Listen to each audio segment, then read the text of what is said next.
Guys, അപ്പോൾ വീഡിയോയുടെ തുടക്കത്തിൽ എനിക്കറിയത്തില്ലായിരുന്നു എല്ലാത്തിനും അതിൻ്റേതായ നേരമുണ്ടെന്ന്. അപ്പോൾ എനിക്ക് NCCയുടെ ബെൽറ്റ് കൊടുക്കാനുണ്ടായിരുന്നു TKMൽ. രാവിലെ നല്ല മഴയാണ് കേട്ടോ. അപ്പോൾ 9 മണിക്ക് ഇറങ്ങാൻ പറഞ്ഞാൽ അവളോട് 9:30 എപ്പോഴാണ് അവൾ ഇറങ്ങിയത്. ഭയങ്കര കൃത്യനിഷ്ഠയാണ് കേട്ടോ. അങ്ങനെ ഞങ്ങൾ രണ്ടുപേരുടെ വീട്ടിൽ നിന്ന് ഇറങ്ങി. അപ്പോൾ നമ്മുടെ റോഡിൻ്റെ അവസ്ഥ ഇതാണ് കേട്ടോ. ഭയങ്കര ഗുണ്ടും കുഴിയും ചെളിയൊക്കെയാണ് കേട്ടോ.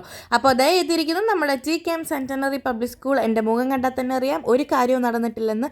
പിന്നെ ഞാൻ എല്ലാത്തിനും അതിൻ്റേതായ നേരവും കാലവും ഉണ്ടെന്ന് ഓർത്തിട്ട് ഞാൻ അവിടുന്ന് ഇറങ്ങി സുഹൃത്തുക്കളെ. നമ്മൾ വന്ന കാര്യം നടന്നില്ല. Migration certificate and NCC B certificate വേണമായിരുന്നു. രണ്ടും നടന്നില്ല. ഞാൻ ആകെ ബെൽറ്റ് കൊടുത്തിട്ട് ഇങ്ങ് വന്നു. സക്സസ്ഫുള്ളി ഫ്ലോപ്ഡ്. പിന്നെ സെക്യൂരിറ്റി മാമനൊക്കെ നമ്മളടുത്ത് സംസാരിച്ചു. ഇതാണ് നമ്മുടെ അമൃത വിദ്യാലയം. ഞാൻ 10ാം ക്ലാസ് വരെ പഠിച്ചത്. അപ്പോൾ അടുത്ത് നമ്മൾ പോകാൻ പോകുന്നത് നമ്മൾ തയ്ച്ച തുണി മേടിക്കാനാണ് കേട്ടോ.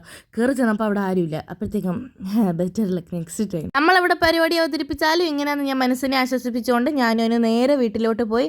അപ്പോൾ അത്രയുള്ളൂ. ഞാൻ നിർത്തുന്നു. ബൈ.